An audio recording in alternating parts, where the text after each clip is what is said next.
Welcome back to Financial Therapy. It's not just about the money. I'm personal financial planner, columnist, and financial therapist Rick Kaler. Research tells us that 90% of all financial decisions are made emotionally, not logically. For nearly 4 decades, I've been helping people make better money decisions. So what makes my financial worldview different from most financial experts? I blend the nuts and bolts of financial advice with the emotions that drive making them. Good money decisions are not just about the money. So let's get started with today's episode. Welcome back to another edition. And we have back with us again, Vessy Tasheva, who practices in Dublin, Ireland, who originally is from Bulgaria, right? And we had a fascinating discussion last time.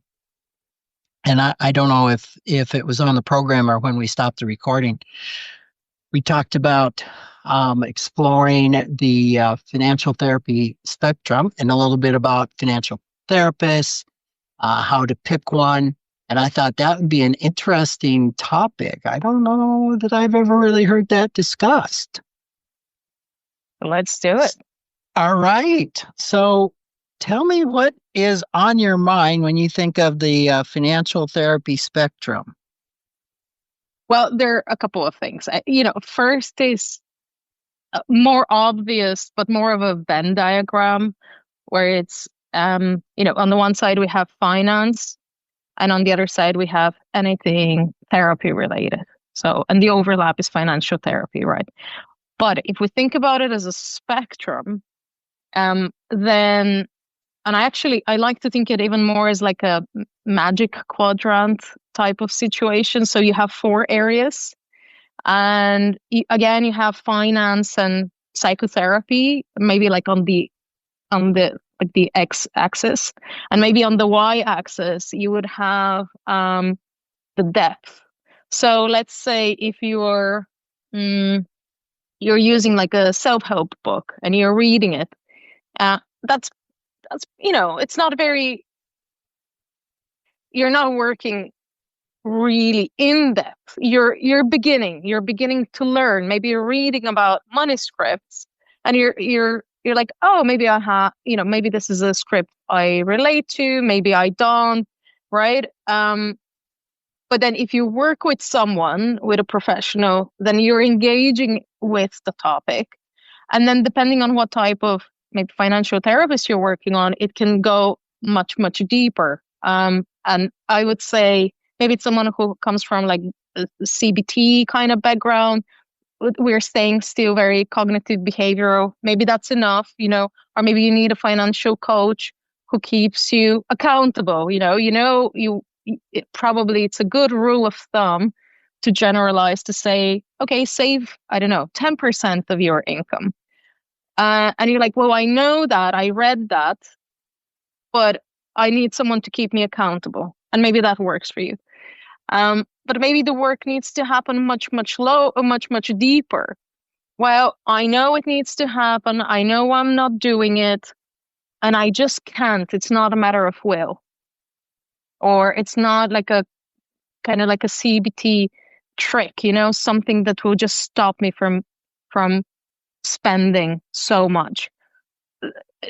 And then it's probably like an unconscious belief that hasn't been resolved. So we need to really do the work in depth. So that would be probably more like IFS approach, like yours, or kind of psychoanalytic psychotherapy approach. And that would be my background. But it really depends what the person needs, right?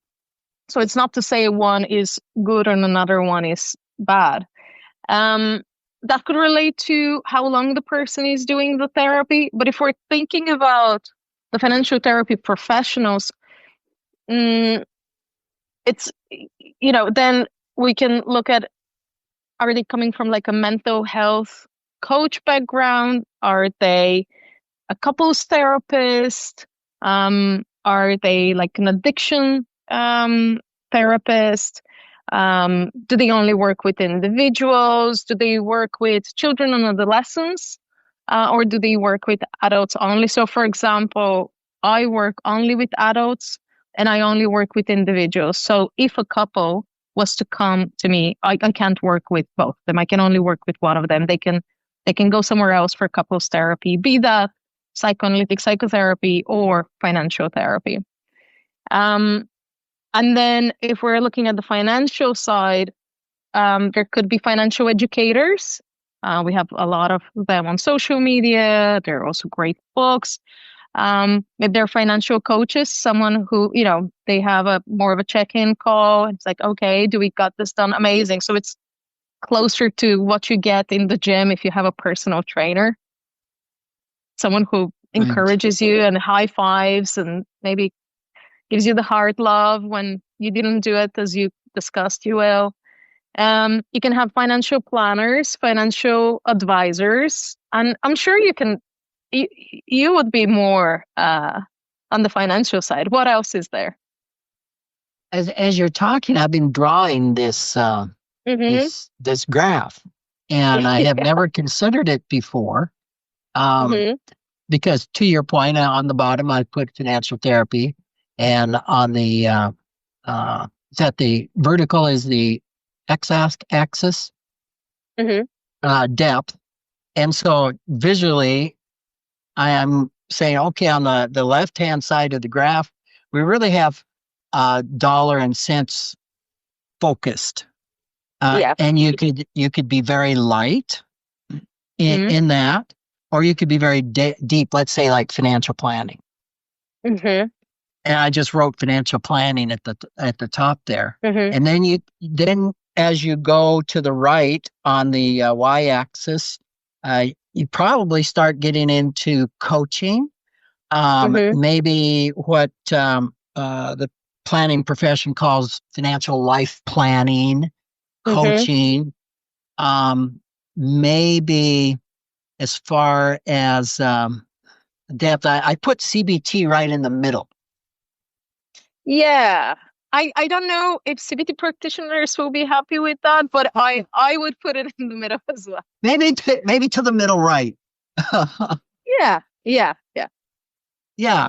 and probably so. Not pure coaching, but maybe for those of us that are biased in the type of therapy or the depth of therapy, maybe right into the therapy area.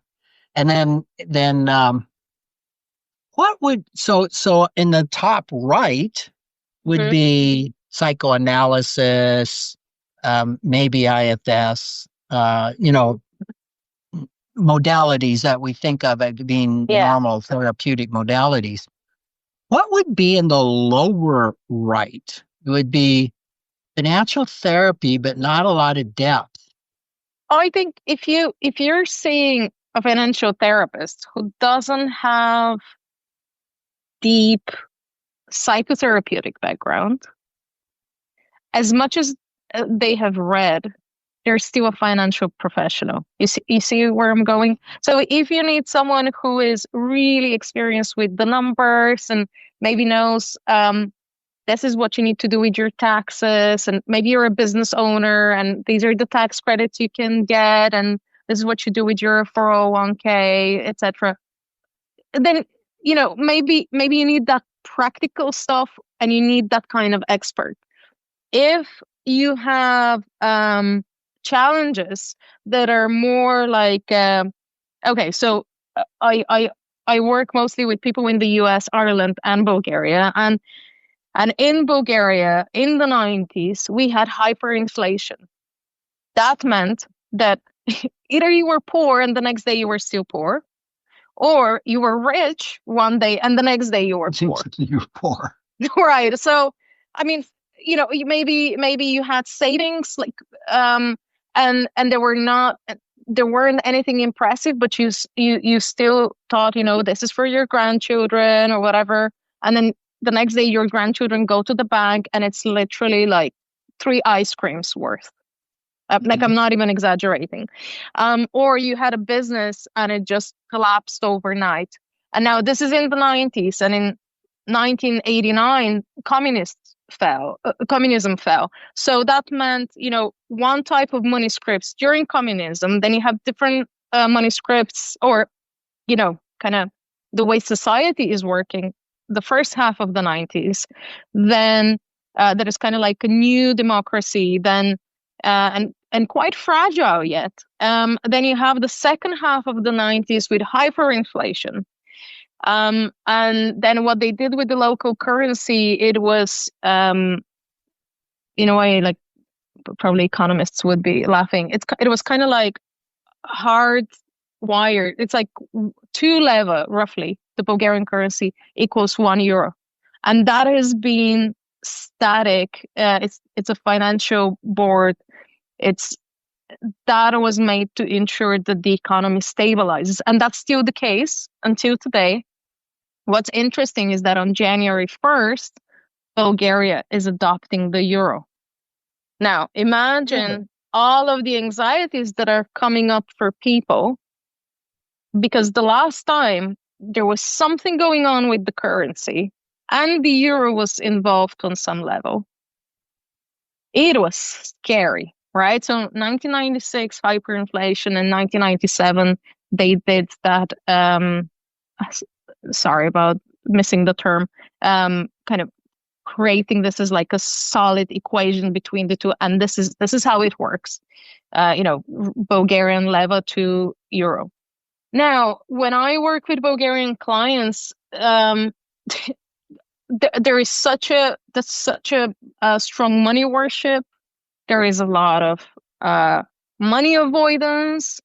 People don't have any savings, regardless of how much they're earning very often.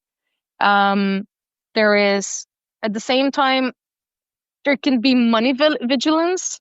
So you can have, and those can be contradicting things, but they don't cancel each other, right? So maybe you earn something absolutely outrageously high compared to the average in Bulgaria, but you spend all of it.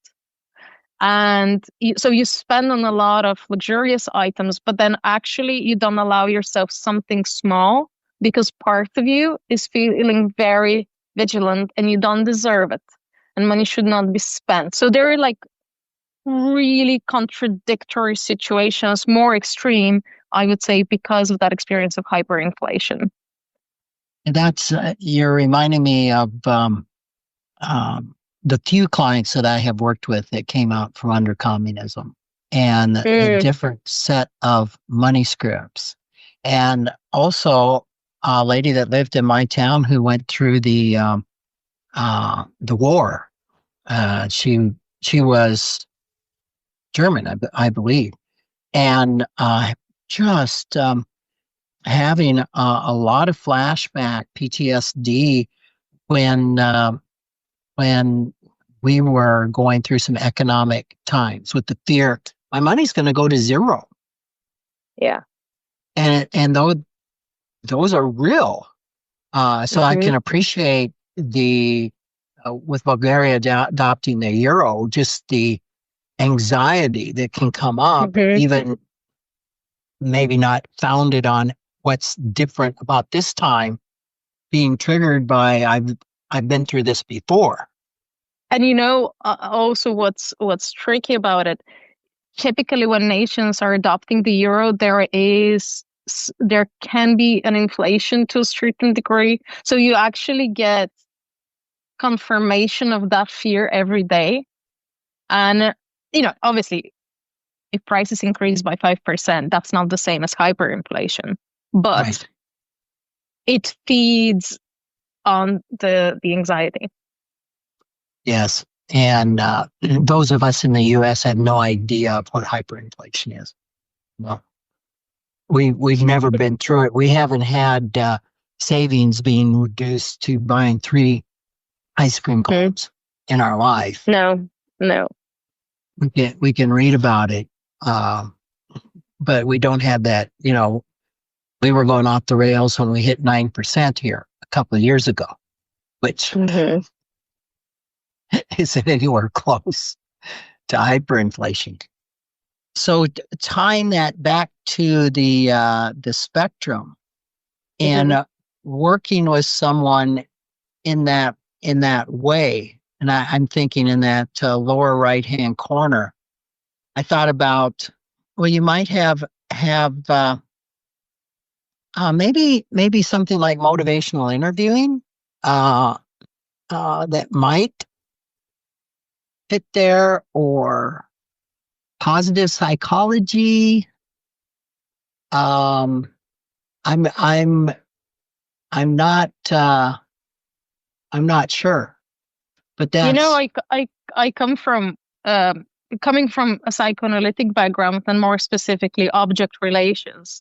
I often think about money as the object, so kind of the relational, emotional aspect of how money is internalized and how it links to love very often, or affection.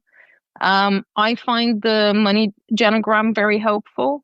And the first memories that people have in relation to money, um, very powerful with its symbolics. some in the past when we were talking about money in the early days, if we're talking about an audience, we'd say, I'm going to say a word. I want you to write down the first 5 words or Mm-hmm. thoughts that come to mind.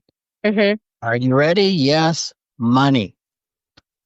And then we'd ask them, throw up the 5 words that you've written down. And if this was describing a love relationship, a romantic relationship, what condition is the relationship in? Mm. And 75% of the time, it wasn't in very good shape. So that's what I was thinking of money being the object Mm-hmm. of the relationship. So I I love your idea of the spectrum. I have never thought of kind of that 2D Mm-hmm. picture of where you fall, and I think it really underscores the really big tent, right? That financial therapy has or falls under, because you got the extreme of financial planning, Mm-hmm. and to your depth side, reading a financial book, as Yeah. being pretty on the low intensity side, and then psychoanalysis on the other hand, and then everything in between. And the question for the consumer, I mean, consumers by and large haven't even heard of financial therapy. It is a really tough question, right? So, what do they need, and then what should they be looking for? I think it kind of links to what their preferred approach is, although they are in the dark very much on what's available and how they should be looking. But I don't think there is a should really, because it's all about what works for them. Um, I see people usually consider, am I looking for someone in person, or do I want to meet a therapist online? That is a good start. And then are they looking for some kind of similarities with the therapist, or do they just, okay, so for example, sometimes women want to book sessions with women for a variety of reasons, or men want to book sessions with men, or, etc. Maybe race is important for them, or sexual orientation, and maybe it has something to do with money intergenerational trauma, or some other kind of, let's say, financial infidelity, or financial abuse, or for no reason. It's just a preference. Um, but maybe they're looking for a female queer financial therapist, because they feel the dynamics that they have with their partner could be similar to the one that would be, that will be familiar to the one the therapist has. Versus, well, when you work with a female client in a heterosexual relationship, and we talk about money, people have different expectations, and sometimes they're more heteronormative. So there could be preferences where these things play out, or they don't. In reality, it doesn't matter what the experience of the therapist is if we have the therapeutic alliance, but maybe the gender or the race or the background, is the therapist Eastern European or not, maybe those things matter to the person, or impact to what extent the person feels comfortable enough sharing. So as long as, like, if something impedes the sharing, then that's not the right therapist for you. That's the rule of thumb, if there is any rule of thumb. But there are some things that are more important than others. So I think it takes for the person to reflect a little bit, which are the most important things for me, and which are the things that I'm willing to make a compromise with. Perhaps what is my budget as well. But then it is important to look at qualifications or accreditation. Has the therapist done personal therapy?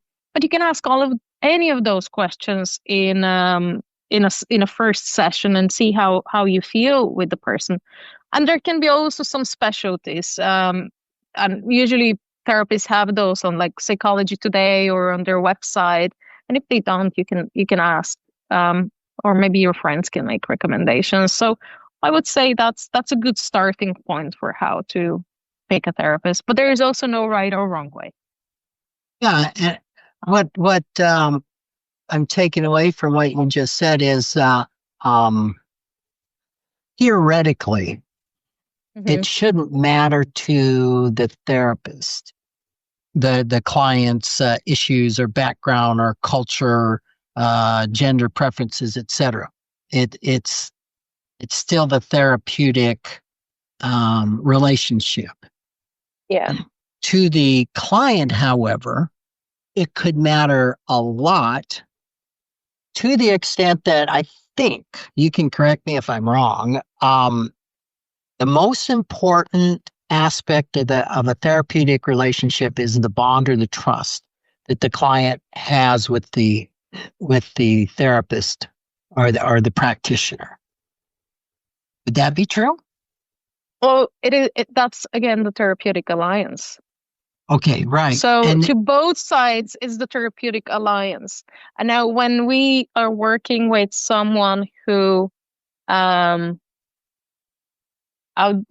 give an example. Let's say we have a female client who has just left a marriage where maybe she was financially abused, or maybe there was financial infidelity.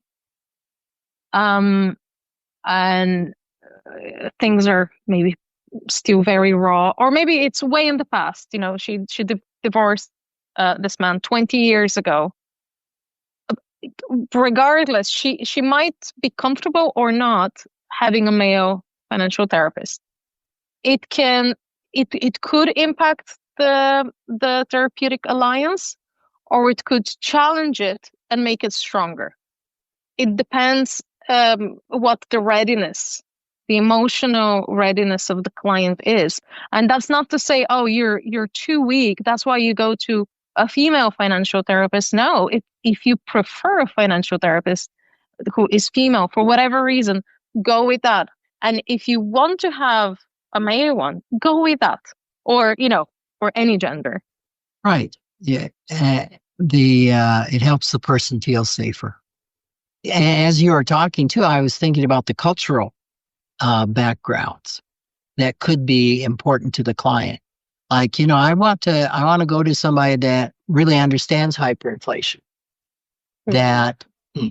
That the projection is they're going to understand me better because they have gone through it themselves. Yeah.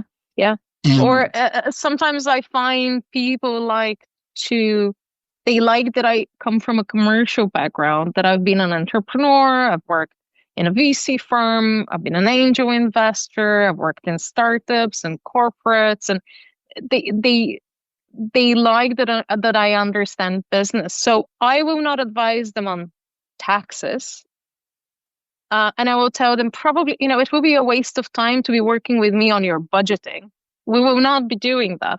We can talk about their business model, but always we will be leaning towards the emotional and relational side of things, because that's where I can be the most helpful to you. And I'm very upfront about that. That makes a lot of sense. With our time left, let's talk a little bit about how financial therapists charge. How do they charge? How much or how? Either. Okay, so first I'll tell you what I do with psychoanalytic psychotherapy. I only do it in person. Actually, when I have clients coming for gambling addictions, I only do psychoanalytic psychotherapy. I don't do financial therapy with them because that doesn't make sense. We need to go much in depth, and that's only in person in Dublin. With financial therapy, in psychoanalytic psychotherapy, people always pay cash. That's how I work at the end of the session, and it plays a big part in the transference. So it's very insightful. It's really helpful to work in this more old school or more orthodox way. With financial therapy, all of the payments are online, and in general, they're after the session. So similar to psychoanalytic psychotherapy. However, I allow them to pay at the beginning of the month for all of the sessions of the month, if that is their preference.